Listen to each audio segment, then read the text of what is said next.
ವೃಶ್ಚಿಕ ರಾಶಿಗೆ ಬಿಸ್ನೆಸ್ ಅಥವಾ ನೀವೇನೋ ಮಾಡ್ತಾ ಇರತಕ್ಕಂತಹ ಕೆಲಸಗಳಲ್ಲಿ, ವ್ಯವಹಾರಗಳಲ್ಲಿ, ವ್ಯಾಪಾರದಲ್ಲಿ, ನಿಮ್ಮ ಕೆಲಸದಲ್ಲಿ, ನಿಮ್ಮ ಜಾಬಲ್ಲಿ ಏನೆಲ್ಲ ಕೂಡ ಒಂದಷ್ಟು ತೊಡಕು ತೊಂದರೆ ಅಂತ ಕಾಣಿಸ್ಕೊಳ್ತಾ ಇತ್ತು.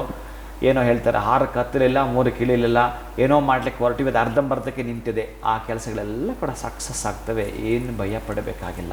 ಒಂದು ಮಾರಕ ಅಂತಂದರೆ ಮಕ್ಕಳಲ್ಲಿ ಬಹಳಷ್ಟು ಬದಲಾವಣೆ ಏನೇನು ಬದಲಾವಣೆ ಆಗ್ತಾವೋ ಸಂತಾನ ಇಲ್ಲದೆ ಇರ್ತಕ್ಕಂಥವ್ರಿಗೆ ಸಂತಾನ ಆಗೋವಂಥದ್ದು, ಆ ಸಂತಾನದಿಂದಲೂ ಕೂಡ ತೊಂದರೆ ಆಗುವಂಥದ್ದು, ಇವೆಲ್ಲವೂ ಕೂಡ ಅನುಭವಿಸ್ತೀರಿ.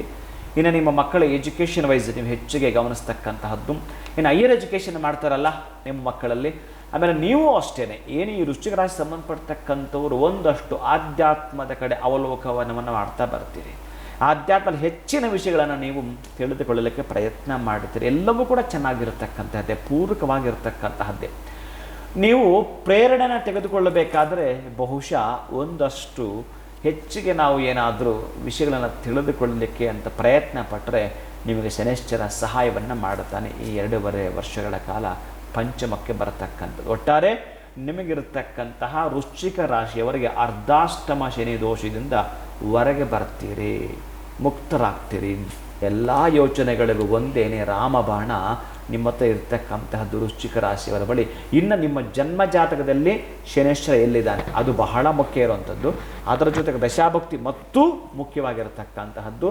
ಇನ್ನು ಒಟ್ಟಾರೆ ಈ ತೊಂದರೆಯಿಂದ ಹೊರಗೆ ಬಂದು ಪಂಚಮ ಶನಿಯಲ್ಲಿ ಕೂತಿದ್ದಾನೆ. ಒಂದಷ್ಟು ಹೆಚ್ಚಿಗೆ ಮಾತಾಡೋಣ ಅಂತಂದರೆ ನಿಮಗೆ ಈ ಒಂದು ಪ್ಲಸ್ ದಿನಗಳೇ ಜಾಸ್ತಿ ಇರತಕ್ಕಂಥದ್ದಿದೆ, ಏನು ಕೂಡ ಭಯಪಡಬೇಕಾಗಿಲ್ಲ.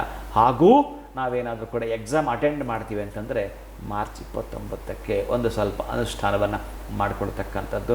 ಶನೈಶ್ಚರನಿಗೆ ಬಹಳ ಪ್ರೀತಿ ಇರತಕ್ಕಂತಹದ್ದು ಏನು ಅಂತಂದರೆ ಆ ಎಳ್ಳುಂಡೆಯನ್ನು ನೀವು ನಿವೇದನೆ ಮಾಡಿ ಮಕ್ಕಳಿಗೆ ಹಂಚತಕ್ಕಂತಹದ್ದನ್ನು, ನಿಮಗೆ ಸಾಧ್ಯವಾದರೆ ಕಬ್ಬಿಣವನ್ನು ದಾನ ಮಾಡಿಕೊಳ್ಳುವ ಮುಖಾಂತರ ಆವತ್ತು ಶನೈಶ್ಚರನಿಗೆ ಸಂತೃಪ್ತಿಯನ್ನು ಪಡಿಸಲಿಕ್ಕೆ ಒಂದು ಯಜ್ಞದಲ್ಲಿ ತಾವು ಪಾಲ್ಗೊಳ್ತೀರಂತಂದರೆ ವಿಜಯದ ಕಂಕಣ ನೀವು ತೊಟ್ಟ ಹಾಗೇನೆ. ದಿಗ್ವಿಜಯೀ ಭವ, ಸರ್ವಕಾರ್ಯೇಷು ವಿಜಯೀ ಭವ.